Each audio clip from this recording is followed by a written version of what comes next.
सुरुवातीलाच बातमी आहे बाप्पाच्या विसर्जनासाठी सुरू असलेल्या तयारीची। उद्या अनंत चतुर्दशी आहे आणि गणपती बाप्पा मोरया पुढच्या वर्षी लवकर या असं म्हणत लाडक्या गणरायाला निरोप देण्याचा दिवस आहे। गणपती विसर्जन सुरळीत पार पाडावं यासाठी वेगवेगळ्या सरकारी यंत्रणांनी चांगलीच कंबर कसलेली आहे। विसर्जनाच्या ठिकाणी पालिका कर्मचारी, अग्निशमन दलाचं पथक, वैद्यकीय पथक आणि पोलीस दाखल झालेले आहेत। मुंबईमध्ये 69 नैसर्गिक तर 31 कृत्रिम विसर्जन स्थळ सज्ज करण्यात आलेत। या सर्व ठिकाणांवर सीसीटीव्ही कॅमेराची आणि ड्रोनची नजर असेल।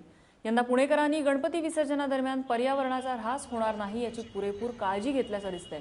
गेल्या वर्षीप्रमाणे यंदा देखील मानाच्या गणपतींचं नदीऐवजी हौदातच विसर्जन केलं जाणार आहे।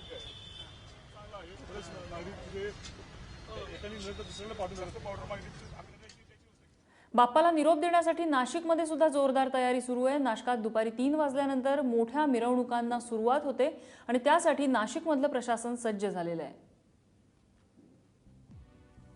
बंदोबस्तासाठी नाशिकमध्ये 800 पोलिसांचा फौज फाटा विसर्जन मिरवणुकीसाठी तैनात असणार आहे।